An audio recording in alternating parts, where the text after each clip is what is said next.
ওয়ামান আদবারা ওয়া তাওয়াল্লা, জাহান্নাম সে ব্যক্তি ডাকবে যে সত্যতে পালন করেছে। তাহলে এই পৃথিবী আছে হায়াতের জিন্দেগি, যখন যার জাহান্নাম অবধারিত হয়ে যাবে সে চিরকাল জাহান্নামে থাকতে হবে, যদি না তোমার প্রতিপালক কোনরূপ ইচ্ছা করেন। যত আকাশমণ্ডলী পৃথিবী বিদ্যমান থাকবে ততদিন তোমাকে জাহান্নামে থাকতে হবে, যদি না তোমার প্রতিপালক অনুরূপ ইচ্ছা করেন, যদি না তোমার প্রতিপালক অনুরূপ ইচ্ছা করেন, তোমার প্রতিপালক যাই ইচ্ছা তাই করেন। এখন এই আয়াতগুলো কিন্তু ভালো লাগলো। এখন যে আয়াতগুলো পড়া হবে, আমরা যে বিপদের মধ্যে রয়েছি, এই বিপদ থেকে মুক্ত করার জন্য যে ক্ষতির ভিতরে রয়েছে সেই আয়াত কিন্তু এখন পড়া হবে। এতে আপনাদের খারাপ লাগতেই পারবে না নাকি? এখন মানব রচিত আইনের অনুসরণ করছে, মানব রচিত। এখানে 12 নম্বর 5 সূরা নিসা এই বিষয়ে আলোচনা করে নিন।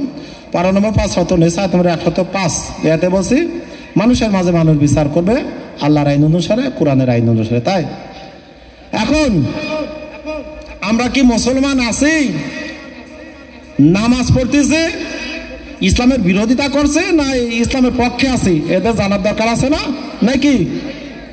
আমি এই জন্য আপনাদের কাছে পোস্টার দিছি যে আপনারা লেখেন, যে আয়াতগুলো লেখেন যে সঠিক বলছি কিনা। এখন আমাদের অবশ্যই জানতে হবে যে আমরা ইসলামের পক্ষে আছি না বিরোধিতা করছি। নামাজ পড়ছি, রোজা রয়েছে, কিন্তু ইসলামের পক্ষে রয়েছে না বিরোধিতা করছি, তাই না? এখন হারাম থেকে সর্বপ্রথম বেঁচে থাকতে হবে। আমি বলেছিলাম আল্লাহ রসুলগণকে নির্দেশ করলেন, আদেশ করলেন, হ্যাঁ রসুলগণ তোমরা পবিত্র বস্তু আহার করো, সৎ কাজ করো। তোমরা যা করো তাহলে পবিত্র বস্তু আহার করো, সৎ কর্ম করো। এখন যদি পবিত্র না থাকা হয় তাহলে কি হবে? শরীর অপবিত্র। আমি যতগুলো ইবাদত করবো না কেন, কোনো ইবাদত আল্লাহ গ্রহণযোগ্যতা আসবে না, কারণ আমি তো অপবিত্র। আমি বলেছিলাম আল্লাহ রসুলগণকে নির্দেশ করলেন, আদেশ করলেন, হ্যাঁ রসুলগণ তোমরা পবিত্র বস্তু আহার করো এবং সৎ কাজ করো।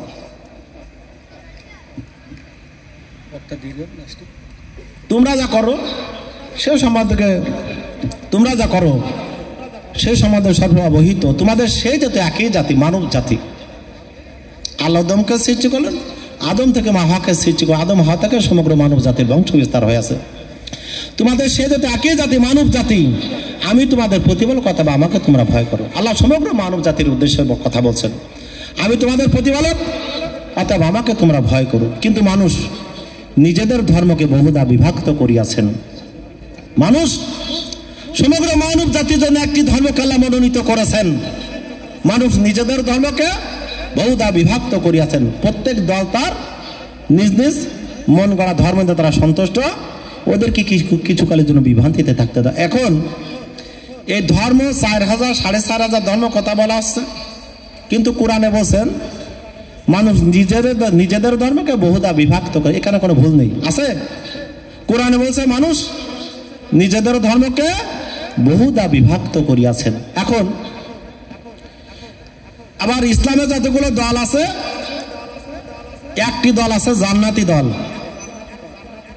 12 নম্বর 5 সূরা নিসা তোমরা 135 আয়াতে বলেছি যে রাষ্ট্র মানব রচিত আইন দ্বারা পরিচালিত হয়, ওই রাষ্ট্র পরিচালনা যারা রয়েছে এবং যারা সমর্থন করছে এরা গুনাহ জারিয়া হিসেবে 1 নম্বর কালিমার শত্রুরা নাকি?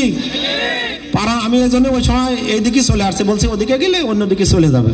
কালিমার শত্রু যে রাষ্ট্র মানব রচিত আইন দ্বারা পরিচালিত হয়, সে রাষ্ট্র পরিচালনা যারা রয়েছে এরা 1 নম্বর কালিমার শত্রু। এবং যারা এইকে সমর্থন করবে এরা গুনাহ জারিয়া। মসজিদে টাকা দিলে কি সদকায়ে জারিয়া, আর এটা আছে গুনাহ জারিয়া। এরা কালিমার 1 নম্বর শত্রু, তাই তো?